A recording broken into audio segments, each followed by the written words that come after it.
The American Revolution mirrored the French Revolution in so many ways.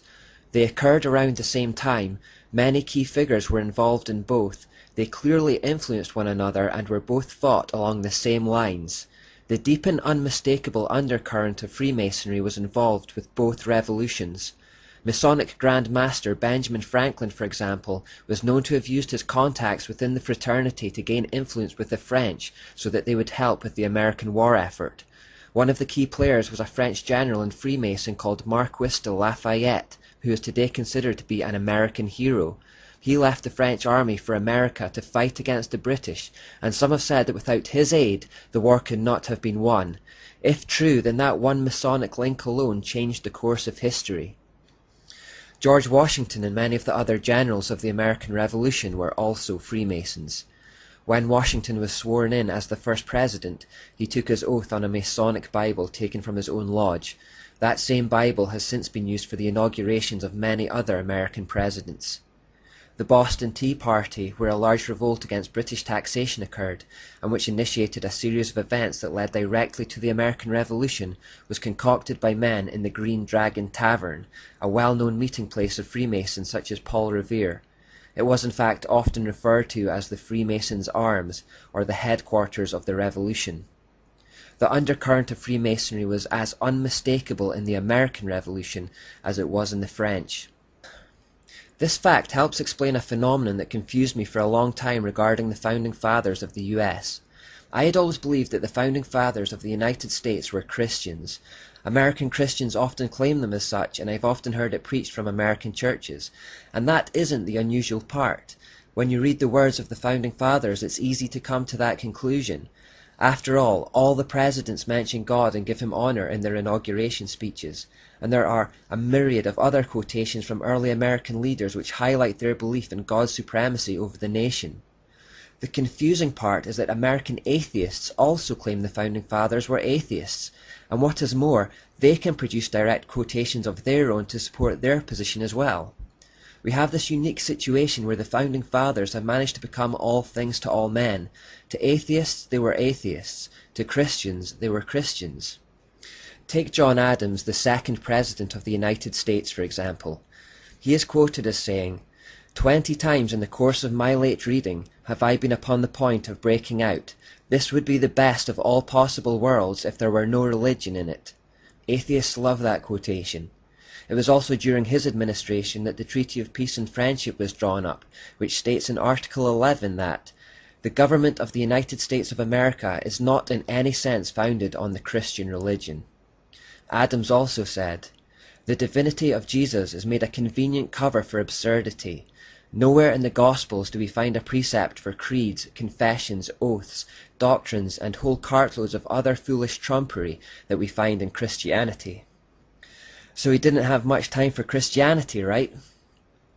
But then we find him writing in a letter to Thomas Jefferson, "The general principles on which the Fathers achieved independence were the principles of Christianity. I will avow that I then believed, and now believe, that those general principles of Christianity are as eternal and immutable as the existence and attributes of God, and that those principles of liberty are as unalterable as human nature." Or what about his letter to F.A. van der Kemp? "Jesus is benevolence personified, an example for all men. The Christian religion, in its primitive purity and simplicity, I have entertained for more than 60 years. It is the religion of reason, equity, and love. It is the religion of the head and the heart." So we have direct quotations that appear to disparage Christianity, and then others that appear to praise it, and it's the same for many other Founding Fathers.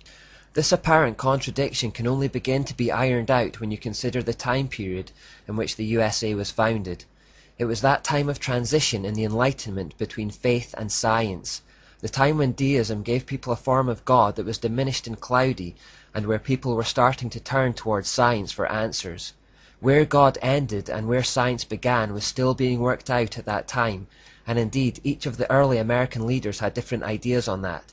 It's wrong to think that they were all of the exact same mind, all atheists or all Christians. The majority of the Founding Fathers of the United States stood somewhere between atheism and Christianity. They were in fact mostly deists or slight variations thereof. Many of them were also Freemasons. John Adams was actually a Unitarian, which was an outworking of deism. He believed all religions to be rooted in the truth. Thomas Jefferson, on the other hand, leant far more towards the atheistic end of the scale. The influence of deism explains why many of the early American leaders liked loose terms such as divine providence when referring to God. It's through the fuzziness of deism and the transitional period of that time that the founding fathers of the United States have become all things to all men. They defined the Constitution in both religious and secular terms.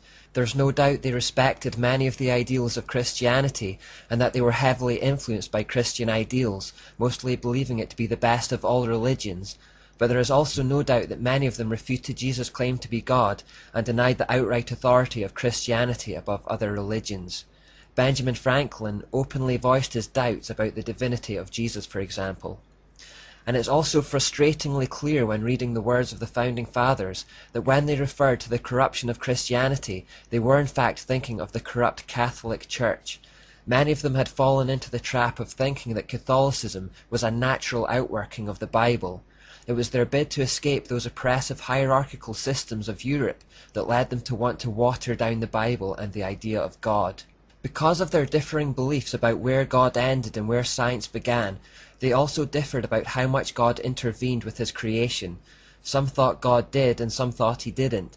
It's exactly because of that cloudy transitional period between God and science that quotes can now be cherry-picked from the Founding Fathers to support both religious and secular worldviews.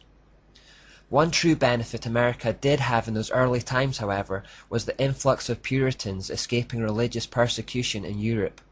Although they are often caricatured today as being plain, boring, and colourless, if the United States has anyone to thank for their Christian heritage and the moral goodness upon which the country was built, it is that people group above anyone else. They too hated the oppressive hierarchical system of Europe, but rather than try to water down God or the Bible, they recognized that the corrupt Catholic system had nothing to do with the Bible at all. They were intent on staying true to what they read in their Geneva Bibles, and I believe it was their godly influence on the nation in those early years, along with the residual influence of the principles of Christianity through the Founding Fathers, that was a major driving force behind America's prosperity and blessing. It's important we establish that before going on to look at the Masonic influence in the United States.